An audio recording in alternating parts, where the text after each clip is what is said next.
وما توفيقي إلا بالله عليه توكلت وإليه أنيب. إن الحمد لله نحمده ونستعينه ونستغفره ونؤمن به ونتوكل عليه ونعوذ بالله من شرور أنفسنا ومن سيئات أعمالنا من يهده الله فلا مضل له ومن يضلل فلا هادي له وأشهد أن لا إله إلا الله وحده لا شريك له وأشهد أن محمدا عبده ورسوله أما بعد أرسله بالحق بشيرا ونذيرا وداعيا إلى الله بإذنه سراجا ومنيرا. قال الله تعالى في آية: يا أيها الذين آمنوا اتقوا الله حق تقاته ولا تموتن إلا وأنتم مسلمون. وقال أيضا: يا أيها الناس اتقوا ربكم الذي خلقكم من نفس واحدة وخلق منها زوجها وبث منهما رجالا كثيرا ونساء واتقوا الله الذي تساءلون به والأرحام إن الله كان عليكم رقيبا. وفي آية أخرى: يا أيها الذين آمنوا اتقوا الله وقولوا قولا سديدا يصلح لكم أعمالكم ويغفر لكم ذنوبكم ومن يطع الله ورسوله فقد فاز فوزا عظيما. وقال نبينا محمد رسول الله صلى الله عليه وسلم: فإن أصدق الخير الحديث كتاب الله تعالى وأحسن الهدي هدي محمد صلى الله عليه وسلم وشر الأمور محدثاتها وكل محدثة بدعة وكل بدعة ضلالة وكل ضلالة في النار. أيها الحاضرون في الله أوصيكم ونفسي أولا بتقوى الله. அனைத்து புகழும் புகழ்ச்சியும் அகில உலகத்தின் இறைவனாகிய அல்லாஹ் ஒருவனுக்கே உரித்தாக்கி அவனது அன்பும் கருணையும் சாந்தியும் சமாதானமும் இரு உலகத்தின் இறுதி நபி முஹம்மது ரசூலுல்லாஹி ஸல்லல்லாஹு அலைஹி வஸல்லம் அன்னாரின் மீதும் அவர்களது வாழ்க்கை வழிமுறைகளை தங்களுடைய வாழ்க்கை வழிமுறைகளாக யாரெல்லாம் பின்பற்றி வாழ்ந்தார்களோ அத்தனை உத்தம சத்திய சகாபாக்கள் இன்னும் மறுமை நாள் வரையிலும் வாழக்கூடிய முஸ்லிம்களான ஆண் பெண் அனைவரும் மீதும் உண்டாகட்டுமா. அன்பிற்கினிய சகோதரர்களே, சகோதரிகளே, தாய்மார்களே, பெரியவர்களே, அல்லாஹ் ஜல்லஷானு தஆலாவுடைய அளப்பெரும் கிருபையினால் இறைவனை பணிந்து வணங்குவதற்காக அவனிட்ட கட்டளையை நிறைவேற்றுவதற்காக அவனுடைய இல்லத்தில் ஒன்று கூடியிருக்கிறோம். நம்முடைய எண்ணங்களையும் செயல்பாடுகளையும் ஏற்றுக்கொண்டு அதற்கு நிறைவான நற்கூலிகளை அல்லாஹ் சுப்ஹானஹு வ தஆலா ஈர் உலகிலும் குன்றாமல் குறையாமல் நமக்கு வாரி வழங்குவானாக. நம்மை படைத்து கண்காணித்துக் கொண்டிருக்கிற எல்லாம் வல்ல அல்லாஹ்வே என் நேரமும் பயந்து வாழும்படி என்னையும் உங்களையும் கேட்டுக்கொண்டவனாக ஆரம்பம் செய்கிறேன். அல்லாஹ் சுப்ஹானஹு வ தஆலா இந்த பூ உலகில் மனித சமூகத்தை படைத்து அவர்களுக்கு தேவையான அத்தனை வாழ்வாதார வசதிகளையும் இந்த உலகில் ஏற்படுத்தி வழங்கியிருக்கிறார். அப்படி இறைவனால் வழங்கப்பட்ட அருட்கொடைகள், அது உணவாக இருக்கலாம், உடையாக இருக்கலாம், சொத்து சுகங்களாக இருக்கலாம், இறைவன் நமக்கு கொடுத்த அறிவாக கூட இருக்கலாம். காரணம், மனித படைப்பின் யதார்த்தத்தை பற்றி அல்லாஹ் சுப்ஹானஹு வ தஆலா திருமறை குர்ஆனில் சொல்லி காட்டும் பொழுது, வல்லாஹு அஹ்ரஜக்கும் மின் புதூனி உம்மஹாத்திக்கும் லா தஅலமூன ஷைஅன் وجعل لكم السمع والأبصار والأفئدة லஅல்லக்கும் தஷ்குரூன் என்று சொல்லி காட்டுகிறார். வல்லாஹு அஹ்ரஜக்கும் மின் புதூனி உம்மஹாத்திக்கும், உங்கள் தாய்மார்களின் வயிறுகளிலிருந்து, கர்ப்பத்திலிருந்து அல்லாஹ் இந்த பூமிக்கு உங்களை வெளியேற்றினான். அப்படி வெளியேற்றும் சமயம் லா தஅலமூன ஷைஆ, உங்களுக்கு எதுவுமே தெரியாதுன்னு அல்லாஹ் சொல்கிறார். இந்த உலகத்திற்கு நீங்கள் வரும் பொழுது 10 மாத கால தவத்திற்கு பிறகு இந்த உலகத்தில் நீங்கள் ஒரு உயிராக, ஒரு உடலாக இந்த உலகில் நீங்கள் வந்து விடும் பொழுது லா தஅலமூன ஷைஆ, உங்களுக்கு எதுவுமே தெரியாதுன்னு அல்லாஹ் சொல்கிறார். எதுவும் தெரியாது. உங்களுக்கு உண்ண தெரியாது, உங்களுக்கு பருக தெரியாது, உங்களுக்கு பேச தெரியாது, உங்களுக்கு எதையும் வாய் திறந்து கேட்க தெரியாது, உங்களுக்கு நுகர தெரியாது, உங்களுக்கு உணர்வுகளை வெளிப்படுத்த தெரியாது. நமக்கு தெரிந்ததெல்லாம் ஒன்றே ஒன்று, அழுகை மட்டும்தான். பசித்தால் அழுவோம், தாகம் எடுத்தால் அழுவோம், தூக்கம் வேண்டும் என்றால் அழுவோம், தூக்கம் வரவில்லை என்றாலும் அழுவோம், எறும்பு கடித்தால் அழுவோம், வியர்த்தால் அழுவோம், குளிரினால் என்ன வந்தாலும் அழுகை ஒன்றுதான் இறைவன் நமக்கு கொடுத்தது. அப்படி இந்த பூமியில் வந்து ஒன்றும் அறியாதவர்களாக இந்த பூமிக்கு வந்து அதற்கு பின்னால் ஒவ்வொன்றாக இறைவனுடைய ஏற்பாட்டின் அடிப்படையில் உங்களுக்கு அல்லாஹ் செவி புலனை கொடுத்து, பார்வை புலனை கொடுத்து, சிந்திக்கிற உள்ளத்தை கொடுத்து உங்களை இந்த முழு மனிதராக அல்லாஹ் இந்த உலகத்தில் ஆக்கியதாக சொல்கிறார். நம்மை இது எல்லாம் இறைவன் இருந்து வந்தது. எதற்காக? லஅல்லக்கும் தஷ்குரூன், நீங்கள் இறைவனுக்கு நன்றி செலுத்த வேண்டும் என்பதற்காக, வேற ஒன்றும் இல்லை. இது ஒன்றுதான் காரணம். இது எல்லாவற்றிற்கும் சேர்த்து மொத்த நோக்கம் என்னவென்று கேட்டால் லஅல்லக்கும் தஷ்குரூன், நீங்கள் நன்றி செலுத்தும் பொருட்டு. எப்படி செலுத்துவது? எப்படி நன்றி செலுத்துவது? ஒருவருக்கு நன்றி செலுத்த வேண்டும் என்றால், ஒருவருக்கு பிரதி உபகாரம் செய்ய வேண்டும் என்றால், முதலில் நமக்கு என்ன செய்திருக்கிறார் என்பதை நாம் விளங்கணும். நமக்கு இவர் என்ன செய்திருக்கிறார் என்பதை தெரிந்தால்தான் அதற்கான பிரதி உபகாரத்தை நாம் திரும்ப செய்ய முடியும்.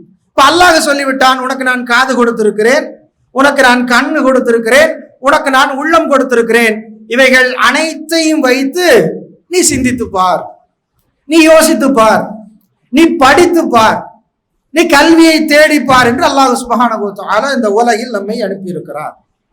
கல்வி, இறைவனை தேடுதல், இறைவனை அறிதல், இறைவனை புரிதல் என்பது ஒவ்வொரு முஸ்லிமிடமும் இருக்க வேண்டிய அடிப்படை கல்வி. அல்லாஹ் சுப்ஹானஹு வ தஆலா இந்த கல்வியினுடைய முக்கியத்துவத்திற்கு ஒரு சில செய்திகளை சொல்லுகிறேன். அல்லாஹ் சுப்ஹானஹு வ தஆலா இந்த பூவுலகில் இறுதி சமூகத்திற்கு ஒரு தூதரை அனுப்ப வேண்டும். அந்த தூதர் தான் யுக முடிவு நாள் வரைக்கும் தூதர். அதற்கு பின்னால் வேற நபி கிடையாது. அப்படியான தூதருக்கு அல்லாஹ் ஒரு வேதத்தையும் அருளுகிறார். அந்த வேதம் தான் யுக முடிவு நாள் வரைக்கும் வேதம், வேற வேதமும் கிடையாது. அப்போ ரசூலுல்லாஹி ஸல்லல்லாஹு அலைஹி வஸல்லம் காலத்துக்கு பிறகு 14 நூற்றாண்டுகளை கடந்து வாழ்கிறோம். இன்னும் யுக முடிவு நாள் வரைக்கும் இந்த சமூகம் ஒரு வேதத்தை பின்பற்ற போகிறது. அப்படியான வேதத்தை இறக்க வேண்டுமாக இருந்தால் அல்லாஹ் எவ்வளவு முக்கியமான செய்தியை சொல்லி இருக்கணும். ஒட்டுமொத்த உலகத்திற்கும் இதுதான் வேதம். அதான் முதல் முறையா அல்லாஹ் இறக்க போகிறான். அப்படி இறக்குவதாக இருந்தால் எவ்வளவு முக்கியமான செய்தி அல்லாஹ் சொல்லி இருக்கணும். ஒண்ணு தன்னை பத்தி பேசி இருக்கணும், அல்லது இந்த மார்க்கத்தை குறித்து பேசி இருக்கணும், அல்லது அல்லாஹ் சுப்ஹானஹு வ தஆலா உலகத்தை குறித்து பேசி இருக்கணும், அல்லது சொர்க்கம் நரகம் எதையாவது பேசி இருக்கணும். அல்லாஹ் சுப்ஹானஹு வ தஆலா முதலாக சொல்கிற தகவல் படிங்க. படி, முதல்ல படி. இந்த உலகில் இருக்கிற கொள்கைகளில், சித்தாந்தங்களில், மதங்களில் படி என்று சொல்கிற கோட்பாடுடைய ஒரே கொள்கை இஸ்லாம் ஒன்றுதான். ஒரு காலம் இருந்தது, வேதத்தை ஒரு குறிப்பிட்ட சாரார் மட்டும்தான் தொட வேண்டும், அவர்கள் மட்டும்தான் வணனம் செய்ய வேண்டும், அவர்கள் மட்டும்தான் கடவுளுக்கு அருகில் நின்று பூஜைகள் செய்ய வேண்டும், மற்றவர்கள் எல்லாம் அந்த வேதத்தை கற்கக்கூடாது. அப்படி கற்றால் அல்லது வேதம் கற்பிக்கப்படுவது அவன் காதில் விழுந்தால் அவன் காதில ஈயத்தை காய்ச்சி ஊத்துன்னு சொல்கிற ஒரு காலம் இருந்தது. அந்த காலத்தில் தான் அல்லாஹ் சொல்கிறான் படிங்கிறான், வாசிங்கிறான். படிக்க மாட்டீர்களா? சிந்திக்க மாட்டீர்களா? ஆராய்ந்து பார்க்க மாட்டீர்களா? யோசித்து பார்க்க மாட்டீர்களா? விளங்கி கொள்ள மாட்டீர்களா? ஒரு உள்ளம் பூட்டு போடப்பட்டிருக்கிறதான்னு அல்லாஹ் அடுத்தடுத்து கேள்விகளாக கேட்கிறார். அப்ப படின்னு அல்லாஹ் சொல்கிறார். முதல் செய்தி. அடுத்ததாக பார்த்தால் திருமறை குர்ஆன்ல அல்லாஹ் சுப்ஹானஹு வ தஆலா நிறைய துஆக்களை நமக்கு சொல்லித் தருகிறார். ஏராளமான பிரார்த்தனைகளை அல்லாஹ் நமக்கு சொல்லித் தருகிறார். ரப்பனா என ஆரம்பிக்கக்கூடிய நிறைய பிரார்த்தனைகள் திருமறை குர்ஆன்ல இருக்கிறது. ரப்பனா ஆத்தினா ஃபித் துன்யா ஹஸனா வ ஃபில் ஆখিরাতি ஹஸனா ரப்பனா தகப்பல் துஆ இன்னக ஸமீஉத் துஆ. இப்படியாக ரப்பனா ரப்பனா என்று ஆரம்பிக்கக்கூடிய ஏராளமான துஆக்கள் இருக்கிறது. இந்த அத்தனை துஆக்களிலும் இறைவா எனக்கு அதிகப்படுத்தி தா அப்படின்னு அல்லாஹ் சொல்லி தருகிற ஒரு துஆவை யோசித்து பாருங்கள். எனக்கு அதிகப்படுத்தி தா அப்படின்னு இறைவன் நமக்கு சொல்லி தருகிற துஆ எதுன்னு கேட்டா ஒன்னே ஒண்ணு, ரப்பி ஜித்னி இல்மா. அது ஒண்ணுதான். அல்லாஹ்வே எனக்கு கல்வியை அதிகப்படுத்தி தான்னு அல்லாஹ் கேட்க சொல்லுகிறான்.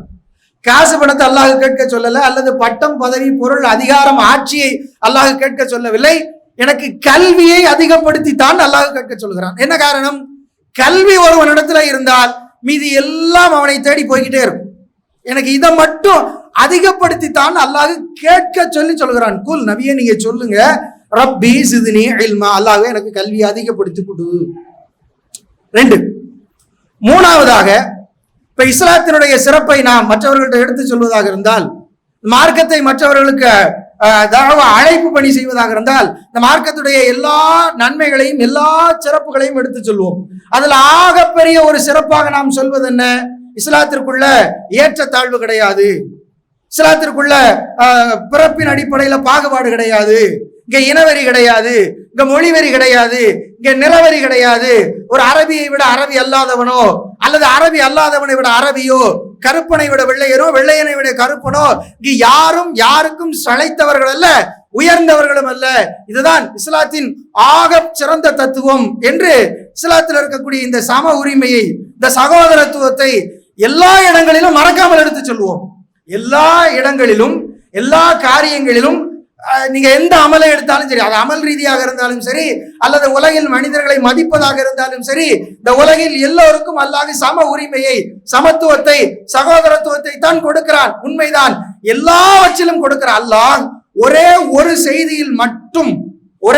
செய்தியில் மட்டும் ரொம்ப தெளிவாக, இலைமறைவு காய்மறைவெல்லாம் அல்ல, அப்படியே பூசி மெழுகியெல்லாம் அல்ல, அல்லாஹ் வெளிப்படையாகவே பட்டவர்த்தனமாகவே சொல்லுகிறான்.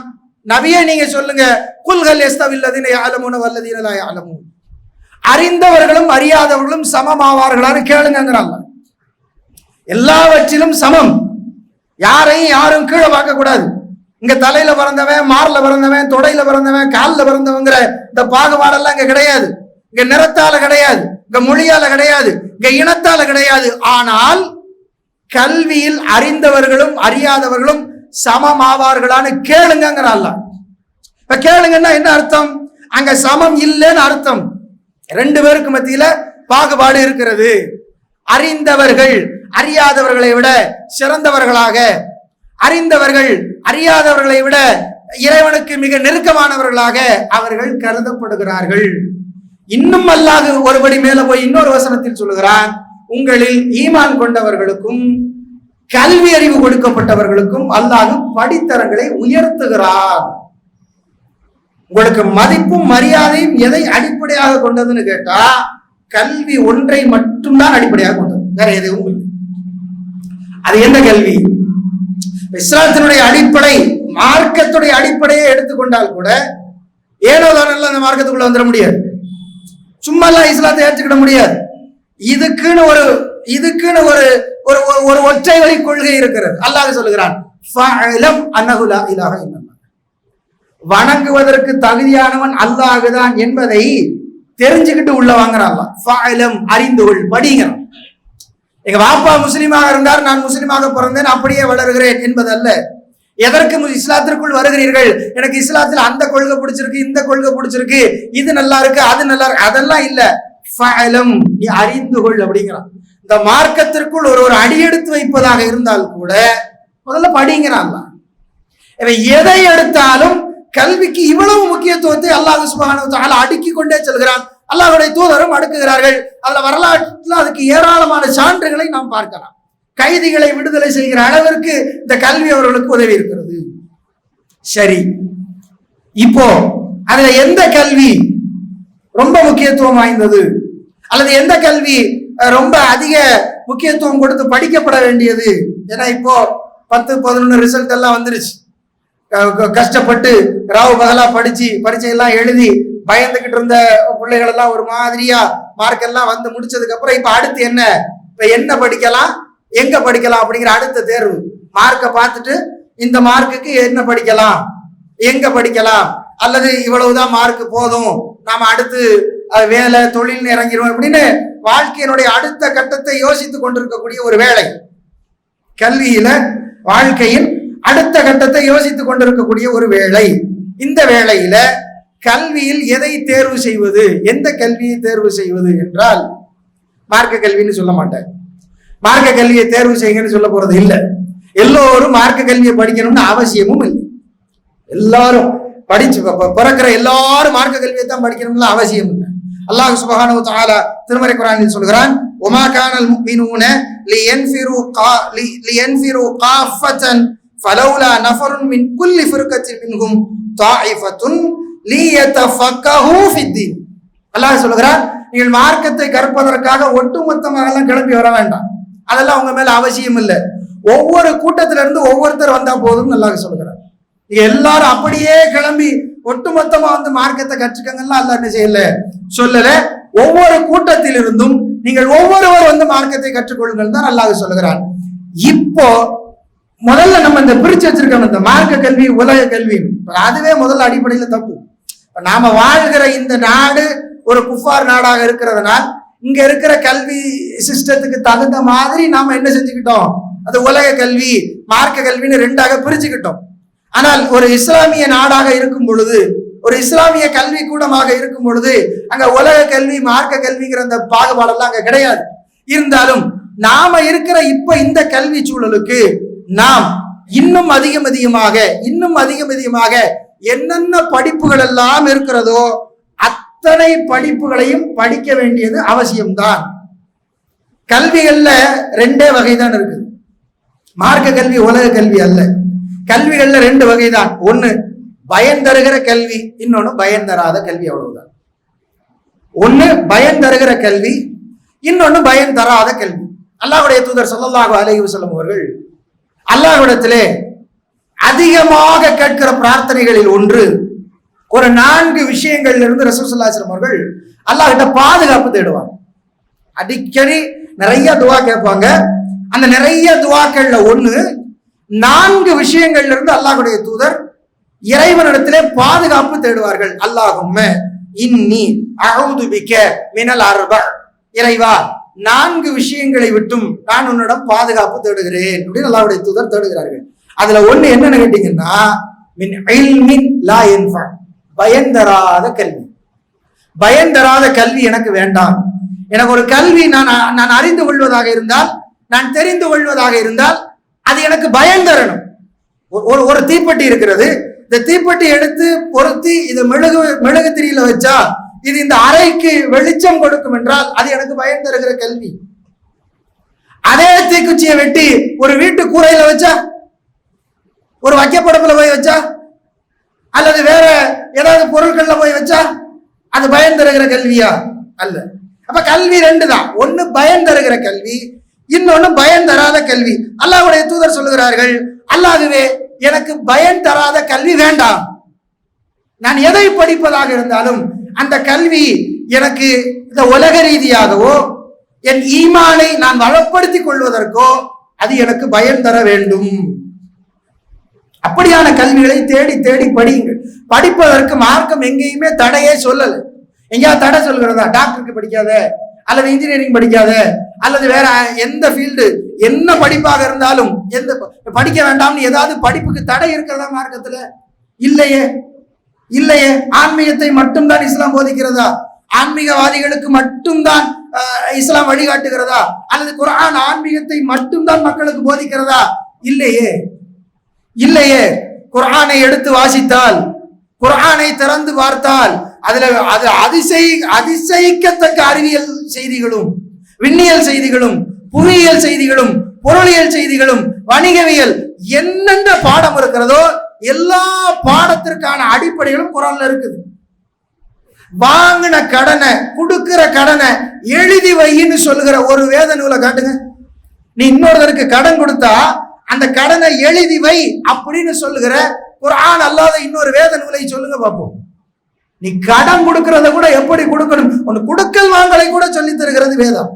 அந்த வேதத்துல எல்லா கல்விக்குமான அடிப்படை இருக்கிறது, எல்லா கல்விக்குமான அடிப்படையும் இருக்கிறது.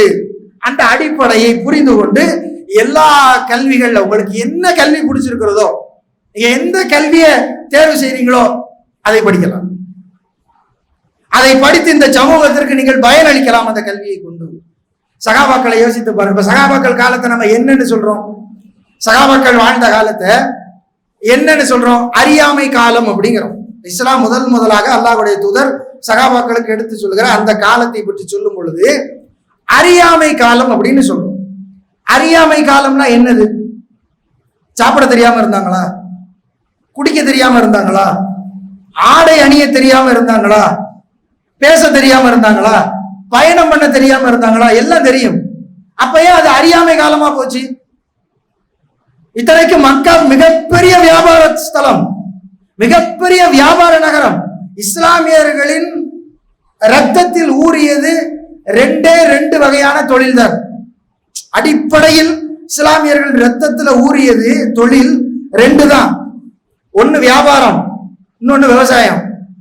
மக்கத்து மக்கள் வியாபாரிகள், மதீனத்து மக்கள் விவசாயிகள்.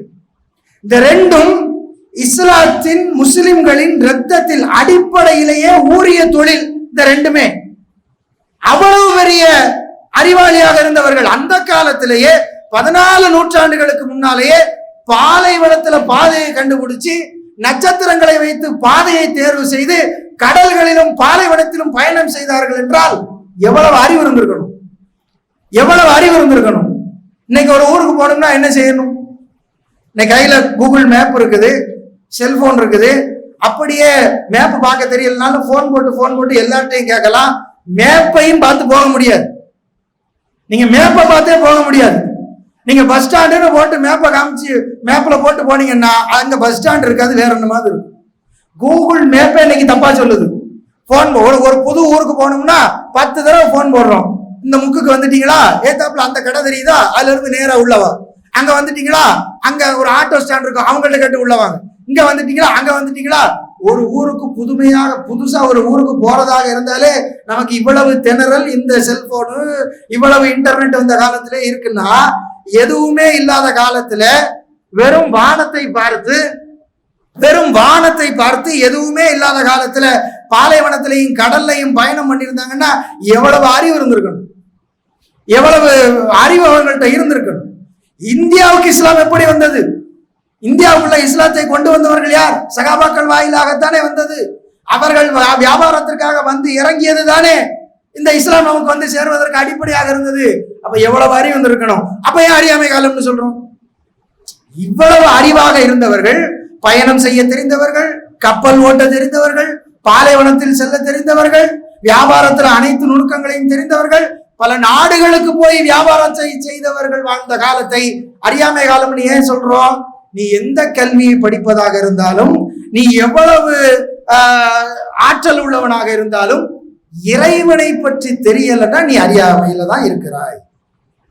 ஒருத்தர் உலகத்தின் எல்லா கல்விகளையும் படிக்கிறார், எல்லா கல்விகள், அவர் கோல்டு மெடலிஸ்ட், அல்ல அவர் இங்க படிக்கட்டும், அல்லது வெளிநாட்டுல படிக்கட்டும், லண்டன்ல படிக்கட்டும், எங்கேயும் படிக்கட்டும், உலகின் தலை சிறந்த படிப்புகளை படிக்கிறார். ஆனா படைத்தவனை பத்தி தெரியல, அவர் முட்டாள்தான். இன்னொருவர் இருக்கிறார், இறைவனை நன்றாக தெரிந்து வைத்திருக்கிறார். ஆனால் உலகின் ஏனைய கல்விகளை பற்றியான போதிய அறிவு அவருக்கு இல்லை. அவர் அறிவாளி. இஸ்லாத்தின் பார்வையில் அவர் அறிவாளி. ஏன்? அது அல்லாஹ் சொல்வது. இஸ்லாத்தின் பார்வையில் என்னை நீ தெரிந்து கொண்டால் அது உன்னுடைய வாழ்க்கைக்கு போதுமானது. இந்த உலக கல்வி அது உனக்கு கொடுத்திருக்கிற அறிவை வச்சு நீ படிக்காம போ, அது உன்னுடைய ஆற்றல், அது ரெண்டாவது. இப்ப நாம செய்ய வேண்டிய விஷயம் என்னன்னா, நாம இப்போ அல்லது 10ஓ 11ஓ முடிச்சிருக்கிற பிள்ளைகள் எடுக்க வேண்டிய முடிவு என்னன்னா, என்னமும் படிங்க, ஆனால் எப்படி படிக்கிறீர்கள், எங்கு படிக்கிறீர்கள் அப்படிங்கிறத மட்டும் கவனத்தில் வச்சு. ஏனென்றால் ஒரு மனிதனுடைய கேரக்டர் இருக்கு இல்லையா, ஒரு மனிதனுடைய குணநலன், அந்த குணநலனை 2 விஷயம் தீர்மானிக்கும். ஒரு மனிதனுடைய குணநலன் அத 2 விஷயம் தீர்மானிக்கும். ஒண்ணு மரபணு, டிஎன்ஏன்னு சொல்றோம் இல்லையா, அந்த மரபணு. அவ வாப்பா மாதிரியே பேசுறானே, அவ வாப்பா மாதிரியே சிரிக்கிறானே அப்படிங்கிறது. இன்னொன்னு சூழல். ஒருவன் எப்படி இருக்கிறான், யாரோடு பழகுகிறான், யாரோடு பேசுகிறான், யாரோடு தொடர்பில் இருக்கிறான், யாரோடு அதிக நேரத்தை, நாம கூட பேச்சு வழக்குல சொல்லுவோம், பூவோடு சேர்ந்த நாறு மணக்கும் அப்படின்னு. பூவோடு சேர்ந்த நாருக்கு வாசனை கிடையாது, பூவுக்கு வாசனை உண்டு. பூவோடு சேர்ந்த நார் மணக்கும் என்றால் நல்லவர்களோடு யார் சேருகிறார்களோ அவர்களுக்கு நல்லவர்களின் பண்பு தானாகவே வந்து ஒட்டி கொள்ளும் என்பது பழமொழியின் யதார்த்த அர்த்தம். இது சைக்காலஜி. அவர்கள் சொல்கிறார்கள், ஒரு மனிதனின் குணநலனை தீர்மானிக்கிறது 2 விஷயம். ஒன்று அவனுடைய மரபணு, அவனுடைய பரம்பரை வம்சாவளியாக அவனுக்கு வருகிற மரபணு. 2வது ஒரு மனிதனுடைய சூழல். இப்ப நாம எப்படியான சூழல்ல இன்றைக்கு கல்வி நிலையங்களை தேர்வு செய்கிறது பாருங்க. நாம தேர்வு செய்கிற கல்வி நிலையங்கள் என்ன சூழல்களோடு இருக்கிறது?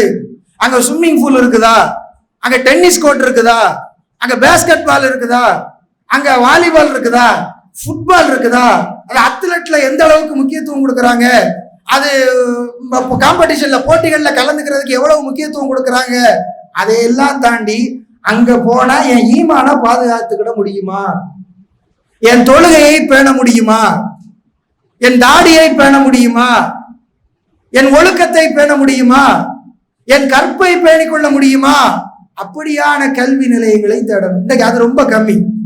2 விஷயம், இந்த 2 விஷயத்துல விளம்பரமே கூடாது.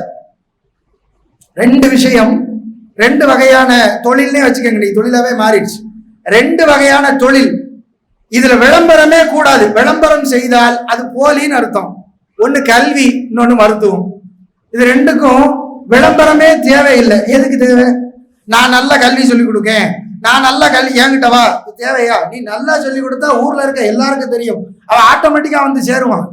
நான் நல்ல வைத்தியம் கொடுக்குறேன், நான் கார்டியாக், நான் அது வச்சிருக்கிறேன், இந்த மிஷின் இருக்குது, அந்த மிஷின் இருக்குது, எல்லா செக்கப்பையும் நீங்க ஒரே இடத்துல எடுத்துக்கலாம், எல்லாரும் தேவையில்லை. எல்லா பஸ்லையும் பாருங்க, எல்லா கவர்மெண்ட் பஸ்லையும் இந்த 2 விளம்பரம் தான் பிரதானமா இருக்கும். ஒன்னு கல்வி நிலையம், இன்னொன்னு ஆஸ்பத்திரி.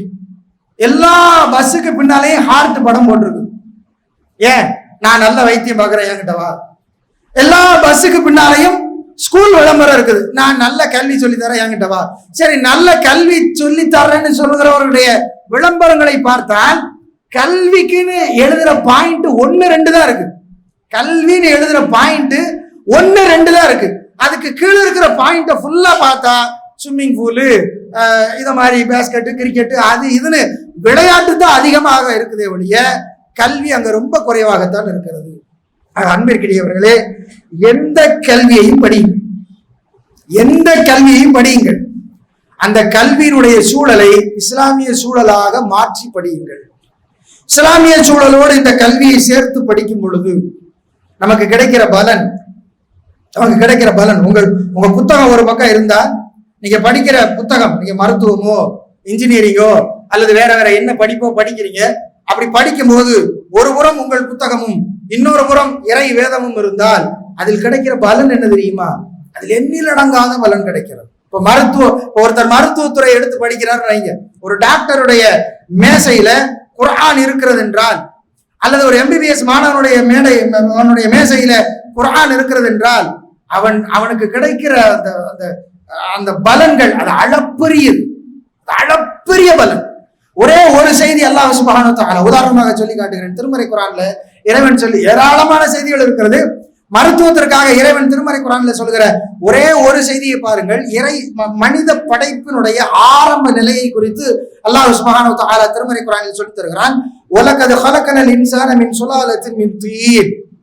மனிதனுடைய ஆரம்பத்தை, ஆதி மனிதனுடைய ஆரம்ப நிலையை, அவனுடைய படைப்பு எதிலிருந்து துவங்கியது என்றால் தட்டினால் ஓசை வருகிற களிமண்ணிலிருந்து அவனை நாம் படைத்தோம் அல்லாஹ் சொல்கிறான். இது அவனுடைய படைப்பு. சும்ம ஜஅல்னாஹு நுத்ஃபத்தன் ஃபீ கராரி மகீன். பிறகு அவரை இந்திரிய துளியாக மாற்றி ஒரு பாதுகாப்பான இடத்தில் தங்க வைத்தோம் அல்லாஹ் சொல்கிறான்.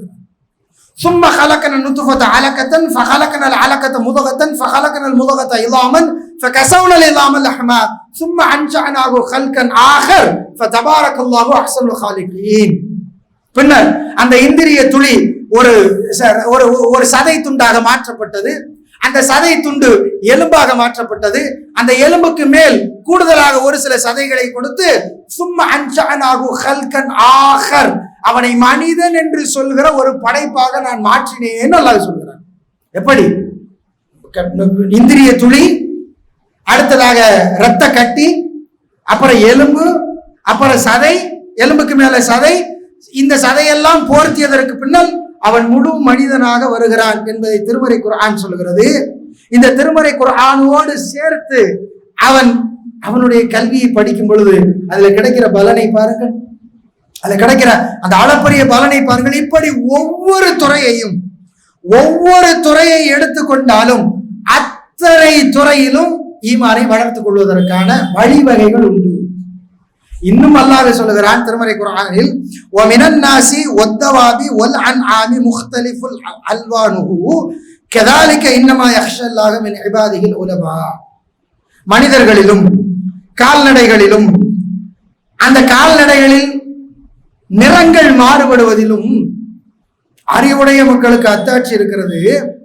இன்னமா யக்ஷல்லாஹ மின் இபாதிஹில் உலமா. அல்லாஹ்வை பயப்படக்கூடியவர்கள் எல்லாம் யார் தெரியுமா? அல்லாஹ்வுக்கு அதிகமாக அஞ்சி இந்த உலகில் நடப்பவர்கள் யார் தெரியுமா? உலமாக்கள் என்று அல்லாஹ் சொல்றார். உலமாக்கள்னா மதரசாவில் போய் படிச்சு பட்டம் வாங்கிட்டு வரக்கூடிய ஆட்களை மட்டும் சொல்லல. இறைவனுடைய தன்மையை அறிந்து கொண்டு கல்வியை பெற்றுக்கொண்ட அத்தனை பேரும் உலமாக்கள் தான். இந்த வசனத்தை இப்போ இந்த மனித படைப்பினுடைய வசனத்தை நான் வாசிக்கிறதுக்கும் ஒரு டாக்டர் வாசிக்கிறதுக்கு வித்தியாசம் இருக்கு. எனக்கு மருத்துவம் தெரியாது, இதை நான் வாசிச்சு ஆச்சரியப்படலாம், நான் வாசிச்சு ஆனந்தப்படலாம், பெருமை கூட படலாம், என் வேதம் எப்படி பேசுகிறது பாருன்னு. ஆனால் இதை ஒரு மருத்துவர் வாசிக்கும் போது ஆச்சரியப்படுவார். ஒரு மருத்துவர் இதை வாசித்தால் ஆச்சரியப்படுவார். இப்படியாக வானத்தை பற்றி, பூமியை பற்றி, எதை பற்றி உங்களுக்கு கல்வி வேண்டுமோ அத்தனை கல்விகளையும் அல்லாஹ் சுப்ஹானஹு வ தஆலா இந்த திருமறை குர்ஆனில் சொல்கிறான். அதையோடு சேர்த்து நம்முடைய கல்வியை வைத்துக் கொள்ள நாம் கடமைப்பட்டிருக்கிறோம். காரணம், இப்ப நாம படிக்கிற இந்த கல்வி முறை என்பது, இப்ப நாம படிக்கிற இந்த கல்வி முறை என்பது இஸ்லாமியர்கள் ஏற்படுத்தி கொடுத்த கல்வி முறை அல்ல. இது முஸ்லிம்களால் உருவாக்கி கொடுக்கப்பட்ட கல்வி முறை அல்ல. இந்த கல்வி முறையை உருவாக்கி கொடுத்தவர், இப்போ நாம படிச்சுக்கிட்டு இருக்கிற இந்த கல்வி முறையை உருவாக்கி கொடுத்தவர் இந்த கல்வியை குறித்து சொல்கிற செய்தி, to create a class of persons who could be Indian in blood and color. இந்தியாவில் படிக்கிற மாணவர்கள் நிறத்தாலும் இரத்தத்தாலும் வேணும்னா இந்தியர்களாக இருக்கலாம். But English in taste, in opinion, in moral and in intellect, அவன் சிந்தனையாலும் அவன் நடைமுறையாலும் அவன் யோசனையாலும் ஒரு வெள்ளைக்காரனாக இருக்க வேண்டும்.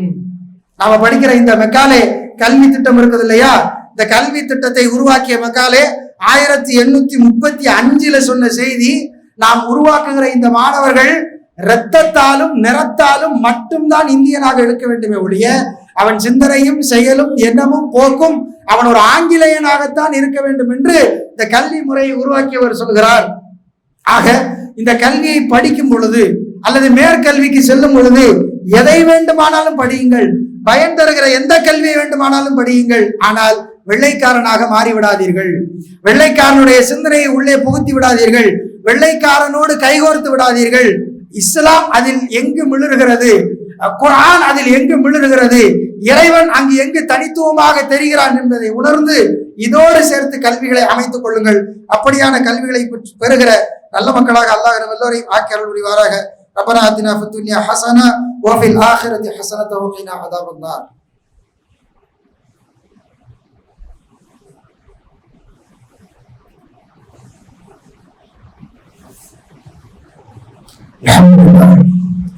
الحمد لله الذي هدانا لهذا وما كنا له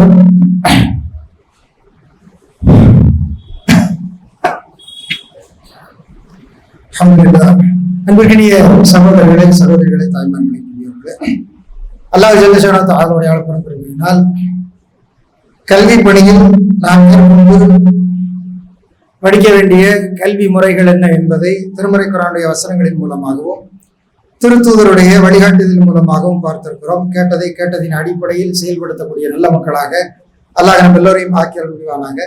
என்னதான் இஸ்லாம் இந்த உலகில் சொல்லித்தரப்படுகிற எல்லா கல்விகளுக்கும் அனுமதி வழங்கியிருந்தாலும் இந்த கல்விகளில் ஆக சிறந்தது எது என கேட்டால், ஆரம்பத்தில் சொல்லப்பட்டதை போல இறைவனை குறித்து தெரிந்து கொள்கிற கல்விதான் கல்விகளிலேயே ஆக சிறந்த கல்வி.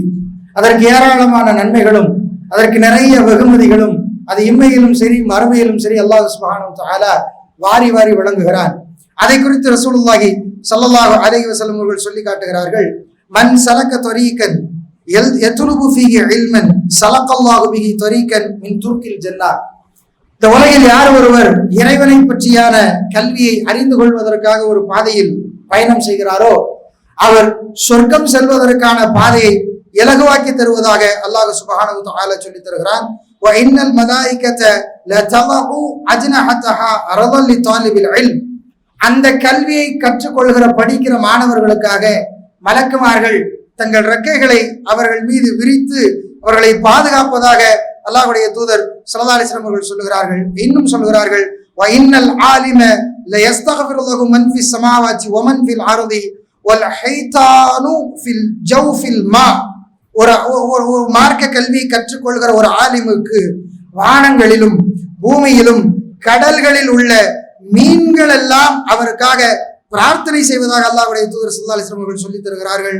அதே போல ஒரு அவாம்களுக்கு மத்தியில் மார்க்க கல்வியை கற்கிற ஒரு மனிதர் மார்க்க கல்வியை கற்காத மக்களுக்கும் அவருக்குமான வித்தியாசத்தை குறித்து அல்லாஹ்வுடைய தூதர் சொல்லும் பொழுது, மார்க்க கல்வியை கற்கிற ஒரு மாணவர் என்பவர் அல்லது மார்க்க கல்வியை கற்ற ஒரு ஆலிம் என்பவர் ஏனைய நட்சத்திரங்களுக்கு மத்தியில ஒளிர்கிற சந்திரனை போன்றவர்கள் அப்படின்னு அல்லாஹ்வுடைய தூதர் ஸல்லல்லாஹு அலைஹி வஸல்லம் அவர்கள் சொல்லி தருகிறார்கள்.